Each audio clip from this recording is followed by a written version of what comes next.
ये आकाशवाणी है। खबरों के साथ मैं शबाना रहमान।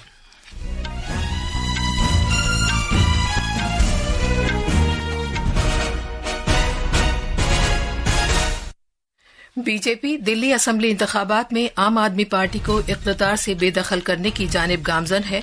आम आदमी पार्टी के सरकर्दा लीडर अरविंद केजरीवाल और साबिक नायब वजीर आला मनीष सिसोदिया चुनाव हार गए हैं। बीजेपी ने 4 सीटें जीती हैं और 43 पर आगे चल रही है, जबकि आम आदमी पार्टी ने 2 सीटों पर कामयाबी हासिल की है और 21 पर सबकत हासिल है। बीजेपी के जीतने वाले सरकर्दा उम्मीदवारों में प्रदेश साहिब सिंह, सतीश उपाध्याय और करनेल सिंह शामिल हैं। आम आदमी पार्टी के जो सरकर्दा उम्मीदवार पीछे चल रहे हैं उनमें सौरभ भारद्वाज, सोमनाथ भारती और अवध ओझा शामिल हैं। इंडियन सुपर लीग फुटबॉल में आज कोलकाता में हैदराबाद का मुकाबला मोहम्मडन स्पोर्टिंग से, जबकि ईस्ट बंगाल का चेन्नईयन से होगा।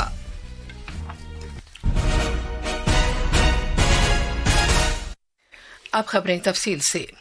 दिल्ली असेंबली इंतखाबात की 70 सीटों के नतीजे आने शुरू हो गए हैं। 19 मराकज पर वोटों की गिनती जारी है।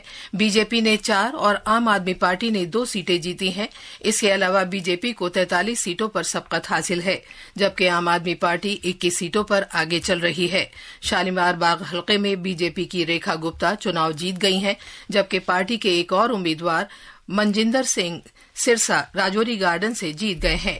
दूसरी तरफ आम आदमी पार्टी के वीरेंद्र सिंह कादियान दिल्ली कैंट हलके से 2000 से ज्यादा वोटों के फर्क से चुनाव जीत गए हैं। इसी पार्टी के कुलदीप कुमार ने कोंडली सीट जीती है। आम आदमी पार्टी के सरबराह अरविंद केजरीवाल नई दिल्ली हलके में अपने करीब तरीन हरीफ बीजेपी के उम्मीदवार परवेज साहिब सिंह से चुनाव हार गए हैं। आम आदमी पार्टी के जो दीगर सरकर्दा लीडर पीछे हैं उनमें सोमनाथ भारती, सौरभ भारद्वाज और अवध ओझा शामिल हैं। मुस्तफाबाद हलके में बीजेपी के मोहन सिंह बिष्ट 38,000 से ज्यादा वोटों से आगे चल रहे हैं। बलीमारान हलके से आम आदमी पार्टी के उम्मीदवार इमरान हुसैन ने तकरीबन 30,000 वोटों की सबकत हासिल कर ली है। तिलक नगर हलके में आम आदमी पार्टी के जनरल सिंह ने 11,000 से ज्यादा वोटों की सबकत हासिल कर ली है। रिठाला में बीजेपी के कुलवंत राणा तकरीबन 30,000 वोटों से सबकत लिए हुए हैं। बीजेपी के सरकर्दा लीडर और विश्वास नगर से 3 बार के एमएलए ओम प्रकाश शर्मा तकरीबन 25,000 वोटों से सबकत लिए हुए हैं। इधर आम आदमी पार्टी के गोपाल राय बाबरपुर हलके में 17,000 से ज्यादा वोटों से आगे चल रहे हैं। ग्रेटर कैलाश हलके में आम आदमी पार्टी के सौरभ भारद्वाज पीछे चल रहे हैं, जबकि मालवीय नगर में भी आम आदमी पार्टी के सोमनाथ भारती पीछे हैं। अब हम बात करते हैं नतीजों की ताजा जानकारी के लिए अपने नामानिगार भूपेंद्र सिंह से। भूपेंद्र, बताइए इस वक्त नतीजों की ताजा सूरत हाल क्या है? जी शबाना, अभी ताजा नतीजों को अगर देखा जाए तो बीजेपी ने एक निर्णायक बढ़त हासिल कर ली है। वो लगभग 48 सीटों पे आगे चल रही है और उसमें से 5 सीटें वो अभी जीत चुकी है और जबकि 43 में वो बढ़त बनाए हुए हैं। वहीं आम आदमी पार्टी की बात करें तो 22 यानी कि टोटल सीटें हैं, जिसमें से 17 पे वो बढ़त बनाए हुए हैं और 5 उसने भी जीती है।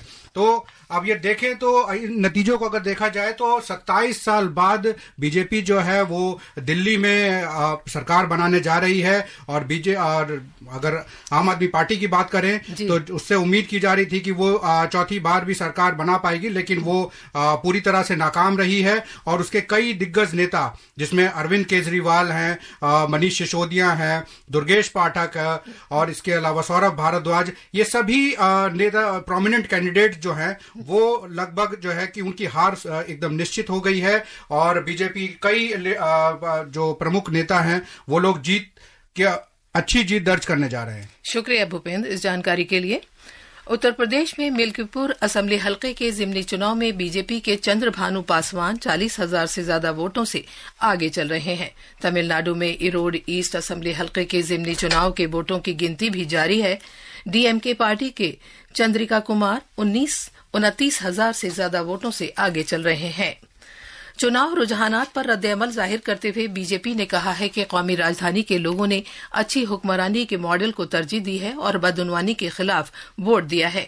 नामानिगारों से बात करते हुए दिल्ली बीजेपी के सरबराह वीरेंद्र सचदेवा ने बीजेपी कारकुनों की कोशिशों के लिए उनकी सताइश की। पार्टी के एक और लीडर सुधांशु त्रिवेदी ने यह कहते हुए दिल्ली इंतखाबात में पार्टी की जीत के बारे में पुरुम्मीदी का इजहार किया है कि अवाम की राय फैसला कुन और बेहतर होगी। इधर कौमी राजधानी में दिल्ली बीजेपी दफ्तर में जश्न का सिलसिला शुरू हो गया है और पार्टी के हामियों को ढोल ताशे बजाते हुए और रक्स करते हुए देखा जा रहा है।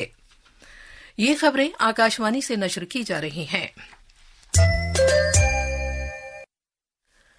बांग्लादेश में गाजीपुर के मुकाम पर एक पुरतशद्दुद झड़प उस वक्त शुरू हो गई जब मुश्तइल हुजूम ने साबिक वजीर मुजम्मिल हक की रिहाइशगाह पर तोड़फोड़ करने की कोशिश की। मुश्तइल तलबा और मुकामी अफराद रिहाइशगाह में घुस गए और तोड़फोड़ करने लगे। तभी करीब की मस्जिद के लाउड स्पीकर से फौरी मदद के लिए आवाज आई, जिससे कम्युनिटी के लोग हरकत में आ गए। हमले से गुस्सा होकर मुकामी बाशिंदे ने उनका भरपूर मुकाबला किया और तोड़फोड़ करने वाले कई अफराद को जोदोकोप भी किया। इसके बाद फौज के एहलकार पहुंच गए और जख्मियों को बचाकर अस्पताल ले गए। गुज़िश्ता 3 दिन में ये तीसरा वाकया है जब हुजूम को मज़ाहमत का सामना करना पड़ा।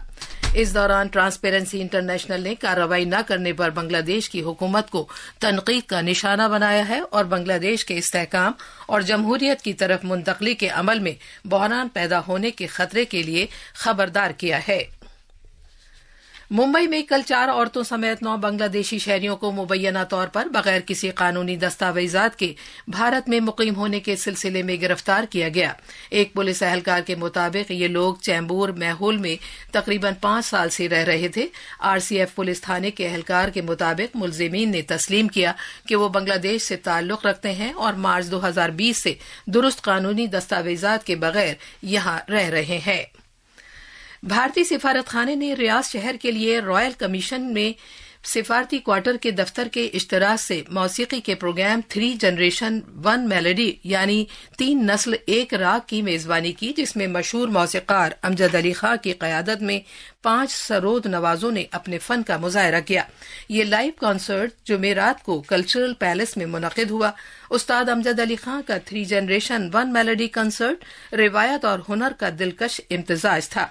उस्ताद अमजद अली खां ने अपने बेटों अमान और अयान के साथ साथ अपने पोतों जुहान और उबैर के हमरा एक नाकाबिले फरामोश परफॉर्मेंस पेश की। और अब कुछ खबरें प्रयागराज में जारी महाकुंभ से।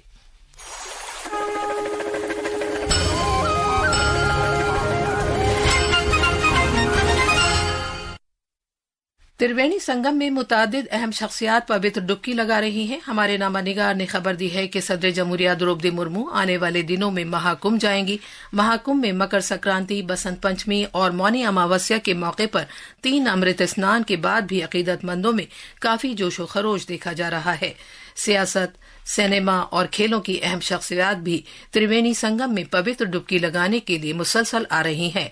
नायब सदर जमहूरिया जगदीप धनखड़, वजीर आजम नरेंद्र मोदी, मरकजी वजीर दाखिला अमित शाह, बॉलीवुड अदाकार अनुपम खेर, अदाकारा हेमा मालिनी, अदाकार राजकुमार राव, साबिक cricketer Suresh Raina, boxing champion Vijender Singh, Mary Kom और बैडमिंटन स्टार साइना नेहवाल ने भी त्रिवेणी संगम में पवित्र डुबकी लगाई। इंडियन सुपर लीग फुटबॉल में शिलांग में खेले गए एक मैच में मुंबई सिटी एफसी ने नॉर्थ ईस्ट यूनाइटेड एफसी को 2-0 से हराया। मुंबई सिटी एफसी ने 8 गेमों में हारने के बाद नॉर्थ ईस्ट यूनाइटेड एफसी को शिकस्त दी। खास खबरें एक बार फिर। बीजेपी 27 साल बाद दिल्ली में सरकार बनाने की जानिब गामजन है। बीजेपी दिल्ली असेंबली इंतखाबात में आम आदमी पार्टी को इख्तिदार से बेदखल करने के करीब पहुंच गई है। कांग्रेस को एक बार फिर कोई भी सीट नहीं मिल रही है। आम आदमी पार्टी के सरकर्दा लीडर अरविंद केजरीवाल और साबिक नायब वजीर आला मनीष सिसोदिया चुनाव हार गए हैं। बीजेपी ने 5 सीटें जीती हैं और 43 पर आगे चल रही है, जबकि आम आदमी पार्टी ने 6 सीटों पर कामयाबी हासिल की है और 16 पर सबकत हासिल है। बीजेपी के जीतने वाले सरकर्दा उम्मीदवारों में परवेज साहिब सिंह, सतीश उपाध्याय और करनैल सिंह शामिल हैं। उत्तर प्रदेश में मिल्कीपुर असेंबली हल्के के जिमनी चुनाव में बीजेपी को सबकत हासिल है, जबकि तमिलनाडु में इरोड ईस्ट हल्के में डीएमके आगे चल रही है।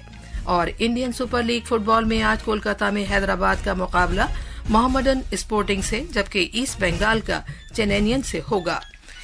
इसके साथ ही खबरों का ये बुलेटिन खत्म हुआ।